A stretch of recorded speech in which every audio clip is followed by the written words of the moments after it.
ಚಿರತೆ ಸೆರೆಗೆ ಅಂತ ಇಟ್ಟಿದ್ದಂತ ಬೋನ್ನಲ್ಲಿ ವ್ಯಕ್ತಿಯೊಬ್ಬ ಲಾಕ್ ಆಗಿದ್ದಾನೆ. 3 ಗಂಟೆಗಳ ಕಾಲ ಆತ ಒದ್ದಾಡಿದ್ದಾನೆ. ಚಾಮರಾಜನಗರದ ಯಳ್ಳಂದೂರು ತಾಲೂಕಿನ ಗಂಗವಾಡಿ ಹೊರವಲಯದಲ್ಲಿ ಘಟನೆ ನಡೆದಿದೆ. ಗಂಗವಾಡಿ ಗ್ರಾಮದ ನಿವಾಸಿ ಕಿಟ್ಟಿ ಅಂತ ಈತ ಅರಣ್ಯ ಇಲಾಖೆ ಇಟ್ಟಿದ್ದಂತ ಬೋನ್ನೊಳಗೆ ಕುತೂಹಲಕ್ಕಾಗಿ ತೆರಳಿದ್ದ. ಆತ ಒಳಗೆ ಹೋಗ್ತಾ ಇದ್ದಂತೆ ಬೋನ್ ಗೇಟ್ಗಳು ಲಾಕ್ ಆಗಿವೆ. ಎಷ್ಟೇ ಪ್ರಯತ್ನ ಪಟ್ಟರೂ ಹೊರಬರೋದಕ್ಕಾಗದೇನೆ ಪರದಾಡಿದ್ದಾನೆ. ಬಳಿಕ ಸ್ಥಳೀಯರು ಆತನಿಗೆ ಸಹಾಯ ಮಾಡಿದ್ದಾರೆ. ಬೋನ್ನಿಂದ ಹೊರತೆಗೆಯಲಾಗಿದೆ. ಇನ್ನು ಕಾಡಾನೆಯನ್ನು ಓಡಿಸೋದಕ್ಕೆ ಎಐ ತಂತ್ರಜ್ಞಾನದ ಮೊರೆ ಹೋಗಲಾಗಿದೆ. ಮೈಸೂರಿನ ನಾಗರಹೊಳೆ ರಾಷ್ಟ್ರೀಯ ಉದ್ಯಾನವನ ಬಳಿ ಕಾಡಂಚಿನ ಗ್ರಾಮಗಳಲ್ಲಿ ಎಐ ಕ್ಯಾಮೆರಾ ಬಳಕೆ ಮಾಡಲಾಗ್ತಾ ಇದೆ. ಆನೆ ಕಾಣಿಸ್ಕೊಳ್ತಾ ಇದ್ದಂತೆ ಕ್ಯಾಮೆರಾ ಸದ್ದು ಮಾಡುತ್ತೆ. ಬಳಿಕ ಸ್ಪೀಕರ್ನಲ್ಲಿ ಗುಂಡಿನ ದಾಳಿಯ ಸದ್ದು ಕೇಳಿಬರುತ್ತೆ. ಇದರಿಂದ ಆನೆ ಹೆದರಿ ಓಡ್ ಹೋಗುತ್ತೆ. ಈ ದೃಶ್ಯಗಳೆಲ್ಲ ಕ್ಯಾಮೆರಾದಲ್ಲಿ ಸೆರೆಯಾಗಿದೆ. ನೀವು ಗಮನಿಸಬಹುದು, ವೀರನಹೊಸಳ್ಳಿ ಅರಣ್ಯ ವಲಯದಲ್ಲಿ 20ಕ್ಕೂ ಹೆಚ್ಚು ಕಡೆ ಈ ರೀತಿಯಾಗಿ ಶಬ್ದ ಮಾಡುವಂತ ಎಐ ಕ್ಯಾಮೆರಾ ಅಳವಡಿಸಲಾಗಿದೆ. ನೀವು ಗಮನಿಸಿ ಅದು ಯಾವ ರೀತಿಯಾಗಿ ಕೆಲಸ ಮಾಡುತ್ತೆ ಅಂತ.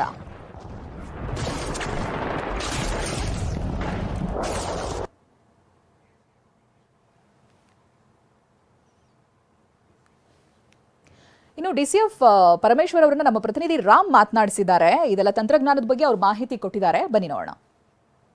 ಮೈಸೂರು ಜಿಲ್ಲೆಯಲ್ಲಿ ಹೆಚ್ಚಾಗ್ತಾ ಇರುವಂತಹ ಮಾನವ ಪ್ರಾಣಿ ಸಂಘರ್ಷವನ್ನು ತಪ್ಪಿಸಲು ಇದೀಗ ಹೊಸದಾಗಿ ಅರಣ್ಯದಂಚಿನಲ್ಲಿ ಹೊಸ ಶಬ್ದ ಮಾಡುವಂತಹ ಎಐ ಕ್ಯಾಮೆರಾವನ್ನು ಅಳವಡಿಸಿ ಈ ಮೂಲಕವಾಗಿ ಪ್ರಮುಖವಾಗಿ ಆನೆಗಳು ಕಾಡಿನಿಂದ ನಾಡಿಗೆ ಬರದಂತೆ ಎಚ್ಚರವನ್ನು ವಹಿಸ್ತಾ ಇದ್ದಾರೆ. ಹೊಸ ಉಪಾಯವನ್ನು ಮಾಡಿದ್ದಾರೆ. ಈಗ ಇರತಕ್ಕಂಥ ಎಐ ಟೆಕ್ನಾಲಜಿ ಏನಿದೆ, ಆರ್ಟಿಫಿಷಿಯಲ್ ಇಂಟೆಲಿಜೆನ್ಸ್ ಟೆಕ್ನಾಲಜಿನ ನಮ್ಮ ಕ್ಯಾಮ್ರಾಗಳಿಗೆ ಇಂಟಿಗ್ರೇಟ್ ಮಾಡಿ ಅದು ಸೀಸ್ಮಿಕ್ ವೇವ್ಸಲ್ಲಿ ವರ್ಕ್ ಹೋಗಂಗೆ ಮಾಡಿ, ಮತ್ತು RGB ಟೆಕ್ನಾಲಜಿ ಏನು red, green, blue, this 3 are main colours. ಈ ಕಲರ್ನ ಮೇನ್ ಇಟ್ಟು ನಾವು ಇದ್ರ ಮೇಲೆ ನಮ್ಮ ಒಂದು ಆ ಕ್ಯಾಮ್ರಾನ ಎಲ್ಲಿಡ್ತಾ ಇದ್ದೀವಿ ಅಂದರೆ, ಆ ಕ್ಯಾಮ್ರಾಗಳನ್ನು ಎಲ್ಲಿ ಆನೆಗಳು ದಾಟ್ತಾ ಇದ್ದಾವೆ, ಕಾಡಿಂದ ಹೊರಗಡೆ ಬರ್ತಕ್ಕಂಥ ವಾಂಟೇಜ್ ಪಾಯಿಂಟ್ಸ್ ಅಥವಾ ಆನೆ ದಾಟುವ ದಾರಿ ಅಂತಲೇ ಇಟ್ಕೊಂಡಿದ್ದಾರೆ ನಮ್ಮ ಜನಗಳು.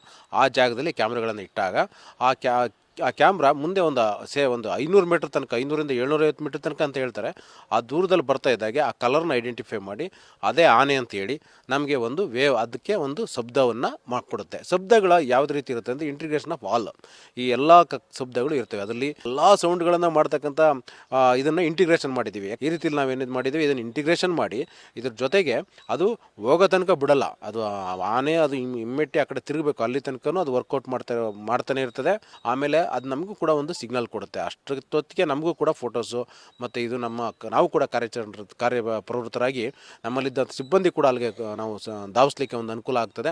ಆಮೇಲೆ ನಾವು ಕಾರ್ಯಾಚರಣೆ ಮಾಡಿ ಏನಾದ್ರು ಆಯ್ತಪ್ಪಿ ಅದೇನಾದ್ರು ಬಂದರೂ ಕೂಡ ನಮಗೆ ಒಂದು ಸಿಗ್ನಲ್ನ ಕೊಡ್ತಕ್ಕಂಥ ಒಂದು ಆಯಾಮದಲ್ಲಿ ಎಐ ಕ್ಯಾಮ್ರಾ ನಮ್ಮ ಇಲಾಖೆಗೆ ಭಾರಿ ಅನುಕೂಲವಾಗಿದೆ. ಎಲ್ಲಿ ದಾಟ್ತಾ ಇದ್ದಾವೆ, ಹೈಲಿ ಸೆನ್ಸಿಟಿವ್ ಜಾಗ, ತುಂಬ ದಾಟ್ತಕ್ಕಂಥ ಜಾಗ, ಮಧ್ಯಮವಾಗಿ ದಾಟ್ತಕ್ಕಂಥ ಜಾಗ, ಮತ್ತು ಆನೆಗಳನ್ನ ಕಡಿಮೆ ದಾಟ್ತಾ ಇದೆ ಅಂದಾಗ ಈ ಸೆನ್ಸಿಟಿವ್ ಜಾಗಕ್ಕೆ ಈ ಕ್ಯಾಮ್ರಾಗಳನ್ನ ಅಳವಡಿಸಲಿಕ್ಕೆ ಮಾಡ್ತಾರೆ. ತುಂಬ ಎಫೆಕ್ಟಿವ್ ಆಗಿದೆ ಇದು. ನನ್ನ ಪ್ರಕಾರ ಆನೆಗಳಿಂದ ನಮ್ಮ ರೈತರಿಗೆ ಒಂದು ಮುಕ್ತಿನೇ ಸಿಕ್ಕಿದಂಗೆ ಆಗಿದೆ. ಇದನ್ನು ನಾವು ಈಗ ಪ್ರಾಯೋಗಿಕವಾಗಿ ಆನೆ ಮೇಲೆ ಮಾಡಿದ್ದೇವೆ. ಮುಂದಕ್ಕೆ ಇದನ್ನು ಬೇರೆ ಪ್ರಾಣಿಗಳ ಮೇಲೆ ಪ್ರಯೋಗ ಮಾಡಲಿಕ್ಕೆ ನಾವು ಮುಂದಾಗಿದ್ದೇವೆ.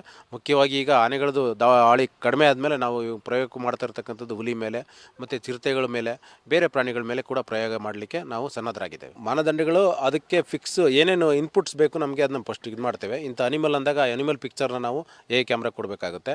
ಆ ಅನಿಮಲ್ನ ನಾವು ನಮ್ಮ ಇಂಟರ್ಪ್ರಿಟ್ ಮಾಡಿದ್ಮೇಲೆ ಅನಿಮಲ್ ಆ ಶೇಪಲ್ಲಿ ಯಾವುದೇ ಆನೆ ಬಂದ ತಕ್ಷಣ ಇಂಥ ಶೇಪ್ ಅಂತ ಇಂಟರ್ಪ್ರಿಟ್ ಮಾಡಿರ್ತೀವಿ.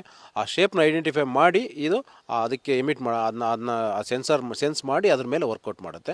ಬೇಸ್ಡ್ ಆನ್ ದಿ ಸೆನ್ಸಾರ್ ಮೇಲೆ ಇದು, ಮತ್ತು ಕಲರ್ ಐಡೆಂಟಿಫಿಕೇಶನ್ ಸೆನ್ಸಾರು ಮತ್ತು ಥರ್ಮಲ್ ಐಡೆಂಟಿಟಿ ಮೇಲೆ ಇದು ವರ್ಕೌಟ್ ಮಾಡುತ್ತೆ. ಇದು ಆಧುನಿಕ ಬೆದರು ಬೊಂಬೆ, ಆಧುನಿಕ ಎಐ ಬೆದರು ಬೊಂಬೆ ಅರಣ್ಯ ಇಲಾಖೆ ಬೆದರು ಬೊಂಬೆನ ಇಟ್ಟಿದೆ. ಇದರಿಂದ ರೈತರಿಗೆ ಅನುಕೂಲ ಆಗುತ್ತೆ ಅಂತ ಹೇಳಲಿಕ್ಕೆ. ಕ್ಯಾಮ್ರಾ ಪರ್ಸನ್ ಪ್ರಮೋದ್ ಜೊತೆ ರಾಮ್, TV9 ಮೈಸೂರು.